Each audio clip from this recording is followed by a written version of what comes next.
Olá pessoal, aqui é o professor William. Estamos hoje na nossa aula de número 82, a nossa 16ª aula sobre a filosofia e o pensamento de Aristóteles. Lembrando que estamos falando lá do terceiro período da filosofia antiga, que é o período ontológico ou período da grande síntese, período marcado principalmente ali pelas ideias de Platão e Aristóteles. Estamos terminando aqui nossas aulas sobre Aristóteles e em breve falaremos um pouquinho sobre a continuação da escola do Aristóteles, o que aconteceu, e entraremos na filosofia estoica. Faremos um total de 19 aulas sobre Aristóteles, estamos bem no finzinho já comentamos bastante coisa sobre o pensamento e as ideias de Aristóteles. Na aula de hoje, então, a aula do número 82, vamos falar sobre a política. Vamos ver o que é política dentro da perspectiva filosófica de Aristóteles. Todavia, a virtude não é realizável fora da vida social. Falamos um pouco sobre a virtude na aula passada, na aula de número 81, que trabalhamos sobre as questões éticas. E aqui, quando a gente vai agora mencionar a questão política, a política de Aristóteles, a gente já sabe que a virtude ela não pode ser realizada fora da vida em sociedade. Por quê? Porque na perspectiva política de Aristóteles, o homem é um animal político. É aquilo que ele chama de zoon politikon. O homem é um animal político. O homem é um animal social, foi feito para viver em sociedade. Portanto, para o homem levar uma vida virtuosa e atingir a felicidade, ele vai ter que passar pela sociedade e não há uma outra maneira, porque essa é a natureza do homem, a natureza de um ser social, a natureza de um animal político, tá? Lembrando que um filósofo lá do século XV, o Thomas Hobbes, ele justamente vai questionar essa ideia do século XV, século XVI, né? Ele vai questionar essa ideia e mostrando que o homem, na verdade, só vive em sociedade porque ele tem medo dos outros homens. Então ele precisa da proteção de um Estado ali poderoso para não sucumbir na mão de outros homens, tá? Então ele vai dizer assim, o homem, por natureza, ele é mau, ele é malvado, ele é egoísta, ele é invejoso, ele é mesquinho, ele é ruim e ele não tem nada disso de social, que é o que Aristóteles traz, tá? Mas a gente vai falar sobre isso, sobre o Thomas Hobbes, daqui a alguns anos, né, provavelmente. Vai demorar para chegar lá, pelo menos 1 ou 2 anos, tá? A origem da vida social está em que o indivíduo não se basta a si próprio. Qual é a origem da vida social dentro da perspectiva de Aristóteles? O indivíduo não se basta a si mesmo. Tem aquela famosa frase do Aristóteles: o indivíduo que basta-se a si mesmo ou é um bicho, ou é fera, ou é Deus, tá? Por quê? Porque o bicho ele vive sozinho. Deus vive sozinho. O homem não pode viver sozinho, tá? Então não há como pensar assim um homem que não viva em sociedade. Não só no sentido de que não pode por si só prover as suas necessidades. Isso é óbvio, o homem sozinho não consegue se prover. Pense primeiramente, olha uma questão lógica, uma questão óbvia. Pense num nenezinho, pense num recém-nascido. Se ele não tiver a mãe ali sustentando ele, ele não vai sobreviver, ele vai morrer. Então, aí já começa a sociedade, tá? A sociedade é que um homem precisa de outro homem, tá? Mas também no sentido de que não pode por si só, isto é, fora da disciplina imposta pelas leis e pela educação, alcançar a virtude. Então, na perspectiva de Aristóteles, o Estado é importante porque, primeiro, ele vai fazer com que as pessoas ajudem umas às outras em comunidade, tá? E segundo, porque o Estado ele vai proporcionar educação, vai proporcionar, digamos assim, leis e regras que os homens devem seguir para daí sim atingir a virtude que é a vida feliz. Essa perspectiva é bem interessante e ela aparece também lá do outro lado do mundo, né? Não do outro lado do mundo para eles, né? Do outro lado do mundo para nós aqui. Aparece lá na China, né? A filosofia chinesa, os filósofos ali, confucionistas, principalmente da ala idealista do confucionismo, eles vão defender justamente essa função do Estado. O Estado como algo que serve justamente para moldar a cultura do homem. Tá? Dentro da filosofia chinesa também há uma discussão de se o homem é por natureza bom ou mal. Se o homem é bom, o Estado serve, de certa forma, para continuar moldando, digamos assim, essa bondade dele. Se o homem é mal, o Estado também serve para corrigir e, digamos assim, torná-lo bom, né? Mas isso é uma outra história, tá? Se um dia eu gravar uns vídeos aí sobre a história da filosofia chinesa, provavelmente eu vou comentar sobre isso, tá? Por consequência, o Estado é uma comunidade que não tem em vista apenas a existência humana, mas a existência materialmente e espiritualmente feliz, tá? Então o Estado ele não visa apenas garantir a vida dos homens, a vida humana, mas ele tem que garantir também a felicidade do homem, tá? Isso é uma diferença muito grande. Uma coisa é um Estado que só garante a tua existência, o outro é o que garante a tua existência feliz. São coisas bem diferentes, tá?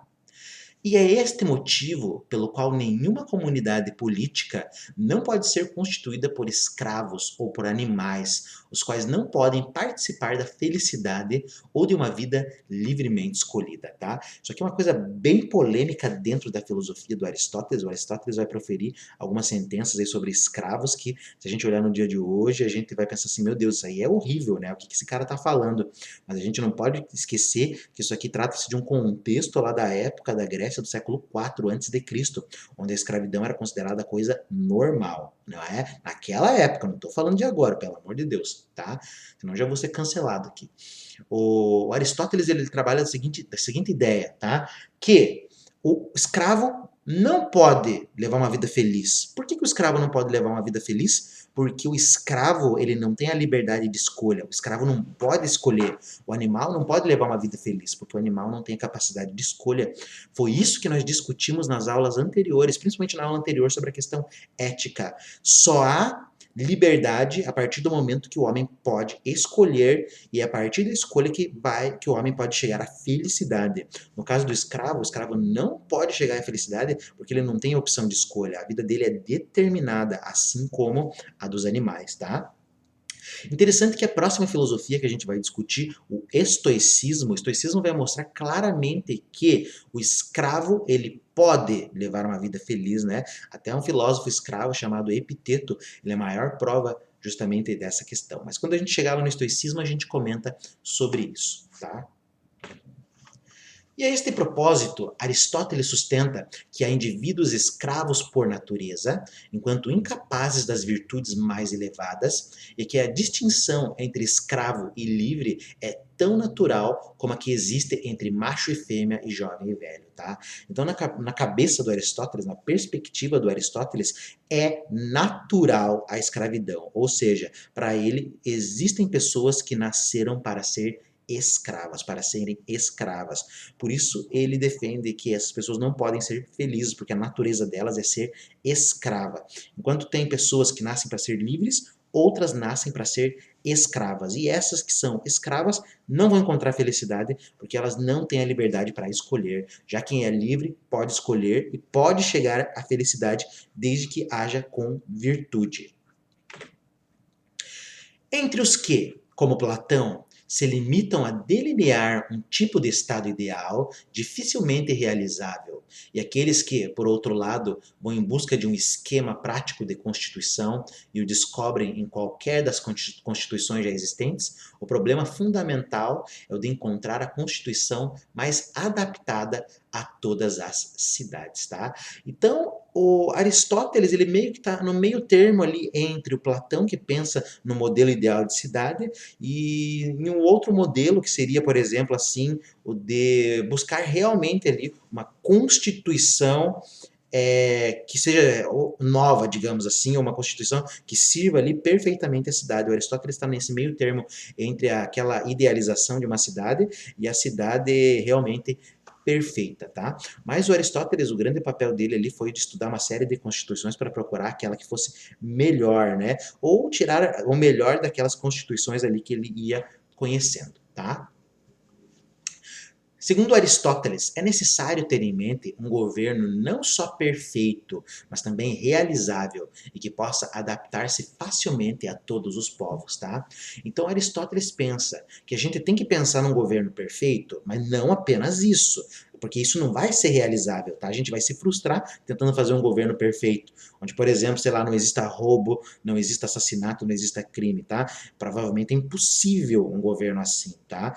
Que não tenha corrupção, por exemplo, porque a corrupção faz parte, digamos assim, da própria atitude e atividade do ser humano, infelizmente, né? Não estou falando que o ser humano é naturalmente assim, tá? Mas é o que a gente vê aí, por exemplo, diariamente, né? A não ser que haja uma mudança de atitude muito grande das pessoas, mas isso é muito difícil, muito complicado. Tá? Então Aristóteles ele pensa o seguinte, tá? Você não tem que pensar só num governo perfeito e não realizável, porque você não vai conseguir realizar, mas tem que pensar num governo que possa ser feito e que seja bom para todos os povos, tá? O que é muito difícil para todos os povos de maneira geral, mas pelo menos ali para o seu povo, para a sua cidade, para o seu país, tá?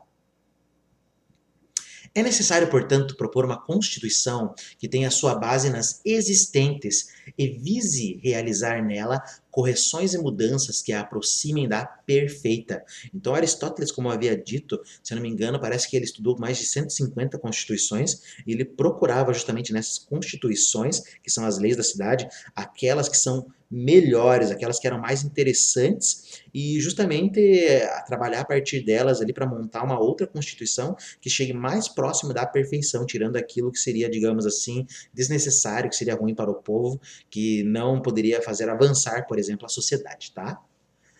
Por isso, a política de Aristóteles culmina na teoria da melhor constituição exposta nos dois últimos livros, tá? Então, nos dois últimos livros da política do Aristóteles, a obra Política, ele justamente vai tratar de uma teoria sobre a melhor constituição e ele vai trazer uma ideia de constituições ali para poder mostrar quais delas são as melhores e também quais delas são as piores, tá? Mas esta teoria chega a ele mediante a consideração crítica das várias constituições existentes e dos problemas a que dão origem. Então Aristóteles vai analisar uma série de constituições para daí conseguir bolar uma teoria das melhores constituições e também das piores. Viu-se que Aristóteles recolheu umas 158 constituições estatais, das quais, no entanto, só uma, a de Atenas, foi encontrada. Então, sabe-se que a Constituição de Atenas, o Aristóteles ajudou a montá-la ali também, justamente com base nos seus estudos, mas parece que não acabou não se encontrando as outras constituições que ele havia juntado. Mas sabe-se que ele estudou uma série de constituições aí para poder montar uma que fosse melhor, digamos assim, que fosse melhor ali para o bem comum do povo e da sociedade de maneira geral. Evidentemente, deve ter se servido deste material para as observações que veio fazendo, sobretudo nos livros 4, 5 e 6 da sua obra, que aparecem compostos mais tarde. Então, Aristóteles era um estudioso ali das constituições políticas, e conforme ele ia escrevendo o livro A Política, ali, que não foi escrito tudo de uma vez, foi escrito ali numa série de anos, ele foi montando, ele foi desenvolvendo essa obra para tratar das constituições, das formas de lei e dos problemas que elas trazem, e também dos problemas que elas podem resolver. Como Platão, Aristóteles distingue três tipos fundamentais de constituições. Então, com base em todo esse estudo dele, ele consegue elaborar três tipos bons de constituições e três tipos ruins. Vamos dar uma olhada. Platão também fez isso. Eu já comentei sobre isso lá na Política de Platão. Então vamos lá. Formas fundamentais de governo. Três tipos fundamentais de governo. A monarquia, ou o governo de um só, o governo de uma pessoa. A aristocracia, ou o governo dos melhores, tá? Aristocracia, aristó em grego é melhor, tá? Cracia é poder ou governo, então aristocracia é o governo dos melhores, ou seja, daqueles melhores de uma determinada coisa, né? Ah, os espartanos são os melhores na guerra, então o governo dos melhores guerreiros. Ah, os atenienses são os mais inteligentes, então o governo dos mais inteligentes, os melhores inteligentes, digamos assim, e por aí vai, tá? A democracia, ou governo da multidão, é o governo do povo. Então, esses são os três tipos fundamentais de governo: monarquia, aristocracia e democracia.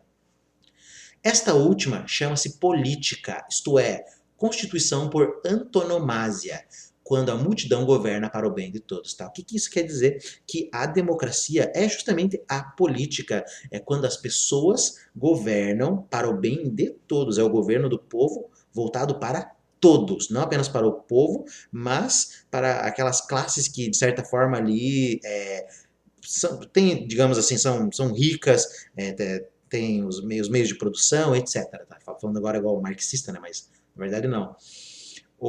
Então é isso, tá? A democracia é o melhor governo, tá? Justamente ser um governo voltado ali para o bem do povo, ok? E o Aristóteles chama isso de política. A Perdão, a estes três tipos correspondem outras tantas degenerações quando o governo descuida o bem comum, tá, escrevi errado ali, o bem comum em favor do bem próprio. Então, para Aristóteles, essas três formas de governo, a monarquia, ela é boa se governa para o povo. A oligarquia é boa se governa para o povo. A democracia é boa se governa para o povo, tá? Aí é que tá. Na verdade, esse povo que eu quero dizer, eu estou falando assim do bem comum, estou falando para todos, tá? De maneira geral, estou falando para todos. Mas quando não há um cuidado do governo para todos ou para o povo, etc., essas formas de governo acabam degenerando, elas caem em degenerações, tá? Por exemplo, nós temos ali a degeneração da monarquia, tá? A tirania é a monarquia degenerada, tá? Lembrando, monarquia é o governo de um, que governa para o bem comum. A tirania é o governo de um, que governa para si mesmo. Essa é a diferença, tá? Com efeito, a tirania é uma monarquia que tem por fim o bem do monarca, tá? Então, na tirania, o rei, o monarca, o príncipe está pensando apenas nele. Isso é uma forma degenerada de governo, tá? A oligarquia tem por fim o bem dos possidentes, ou seja, aqueles que possuem bens, tá? Diferente ali da aristocracia, que é o governo dos melhores, que é um governo bom, nós temos ali a forma corrupta, que é a oligarquia, que é um governo voltado para o bem daqueles que possuem as coisas, tá? E terceiro, né, aparece de novo aqui a democracia, tá? O bem dos pobres, ou o bem daqueles que não têm nada, tá? Aí é que tá, a democracia ela pode ser entendida tanto como uma coisa que voltada para o bem comum, quanto uma coisa voltada, digamos assim, para o bem próprio, digamos assim, né? Vamos pensar, quando o povo só pensa, digamos assim, na pobreza ou nos pobres, esquece da classe média, esquece da classe alta, por exemplo, aí o governo se torna degenerado. O governo tem que pensar em tudo, ele tem que pensar no bem comum, tá? Então, nenhuma dessas formas de governo degenerada ela visa a utilidade comum ou bem comum, mas visa apenas a si mesmo, a si próprio, tá? Existem também distintas espécies de democracia, segundo o governo se funda na igualdade absoluta dos cidadãos ou se reserve a cidadãos dotados de requisitos especiais, tá? Então, assim, quando eu falo monarquia, existem várias espécies de monarquia, várias espécies de aristocracia e várias espécies de democracia. A democracia não é a mesma. Existia a democracia em Atenas, sim, democracia ateniense, mas é totalmente diferente da democracia brasileira, tá? Então não pense assim, a gente vive numa democracia e a democracia é facilmente definida. Não. Cada democracia tem a sua definição, cada democracia tem a sua diferença, tá? Assim como a monarquia, a tirania, a aristocracia, por aí vai, tá? A própria democracia transforma-se numa espécie de tirania quando, em detrimento das leis, prevalece o arbítrio da multidão. Tá? O governo do tirano é o governo de um só. O tirano é aquele que cria as leis, ele executa as leis e ele julga, tá? Então o cara cria as leis que ele quer, provavelmente para favorecer ele, ele quer ferrar os inimigos, ferra todo mundo, ele não tá pensando nos outros, mas apenas nele mesmo, tá? A democracia se transforma numa espécie de tirania quando as pessoas param de obedecer às leis e começam, digamos assim, a agir conforme só a sua vontade, tá? Isso é um grande problema também, não respeitar as leis e agir conforme apenas aquilo que o povo acha que é correto, tá? Lembrando que é muito complicado isso porque o povo geralmente não tem instrução para saber realmente como conduzir um país, como que as leis funcionam, como que esse tipo de coisa é desenvolvido, tá? Isso é bem complicado. Por Aristóteles, né, o melhor governo é aquele em que prevalece a classe média, isto é, o dos cidadãos possuidores de uma fortuna modesta. Melhor forma de governo é onde prevalece então essa classe média. Isso aí tem a ver, na verdade, com a doutrina ou com a teoria do justo meio ali aplicado na ética aristotélica que a gente viu aula passada. Ali o Aristóteles afirma que a vida feliz é dada pela virtude e a virtude consiste em estar entre um equilíbrio, estar entre o justo meio de um excesso e de uma falta, tá? Então, no caso, a classe média, ela tem uma fortuna modesta. Ela não tem tanta fortuna como os ricos, os bilionários, mas também não tem a pobreza, não tem o nada como os pobres. Então, ela está no meio termo. Então, a gente percebe que a filosofia ética do Aristóteles aparece também ali, juntamente dentro da teoria política, tá? Esse tipo de governo é o mais afastado dos excessos que se verifica quando o poder cai nas mãos dos que nada possuem ou daqueles que possuem muito. Então, um governo que cai na mão daqueles que possuem muito é complicado. O governo que cai na mão daqueles que não têm nada também é complicado, tá? Então, para Aristóteles, o governo poderia se manter ali na classe média e a partir dela ali ia se regulando os excessos. Porque a classe média não quer ficar pobre, mas ela também de certa forma, não pode almejar a riqueza, tá? Então tem que ser uma coisa equilibrada. Ao delinear a Constituição melhor, em conformidade com o princípio de que todo tipo de governo é bom, enquanto se adapte à natureza do homem e às condições históricas, Aristóteles não se limita a descrever um governo ideal, mas determina as condições pelas quais um tipo qualquer de governo pode alcançar a sua forma melhor. Então Aristóteles não está fazendo como Platão ali que pensa num governo ideal, mas ele está pensando justamente num governo que pode melhorar as suas condições, ele pode melhorar a sua situação e se tornar melhor. Não é o governo perfeito, mas ele corrigindo alguns erros, corrigindo alguns excessos, ele pode se tornar um governo muito melhor. E esse governo tem que se adaptar à natureza humana, à natureza do homem. E qual é a natureza humana que nós vimos ali na aula anterior? A natureza do homem é a busca pela felicidade. Portanto, se determinada forma de governo procurar se adaptar à natureza humana e oferecer as possibilidades do homem alcançar a felicidade, provavelmente vai ser uma das melhores formas de governo. Imagine um governo onde é permitido que as pessoas sejam felizes, tá? Provavelmente seria a melhor forma de governo. A primeira e fundamental condição é que a constituição do Estado seja tal que proveja a prosperidade material e a vida virtuosa e feliz dos cidadãos, tá? Então tem que ser uma forma de governo que permita que as pessoas tenham casa, né? Tenham carro. Na época do Aristóteles não tinha carro, né? Mas tinham casa, tinham bens, tinham comida, etc, tá? Também é um governo que, se quer fazer com que as pessoas sejam felizes, não dê apenas bem, mas deem educação, deem uma vida virtuosa, façam eles irem atrás da felicidade e ensine eles ali na escola, nos ginásios, nas academias, que eles têm justamente levar uma vida ali equilibrada, na justa medida, tá? A este propósito, têm-se presentes as conclusões da ética, isto é, que a vida ativa não é a única vida possível para o homem, e nem tampouco a mais alta, e que ao lado dela e acima dela está a vida teorética.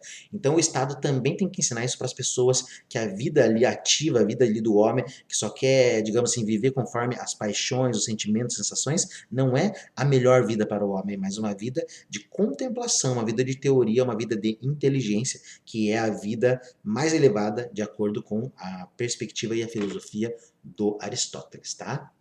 Outras condições referem-se ao número dos cidadãos, que não deve ser nem demasiado elevado, nem demasiado baixo, e as condições geográficas, isto é, ao território do Estado. Então, para fazer com que o homem leve uma vida feliz, também devem ser observadas ali questões ali, uma cidade que não seja muito populosa, também não seja pouco populosa, tem uma população ali equilibrada, tem que levar em consideração as condições geográficas do lugar, etc, tá? Eu não lembro agora qual teórico, é um teórico da geografia, que ele vai trazer a ideia de que justamente a condição climática vai influenciar no comportamento das pessoas, vai influenciar na questão da felicidade das pessoas. Parece que os países de clima mais frio, mais gelado, são os países onde acontecem as maiores taxas aí de suicídio do mundo, tá? Então, parece que as condições geográficas também influenciam ali na questão de se o homem vai ser feliz ou não, tá? Mas isso é uma outra história.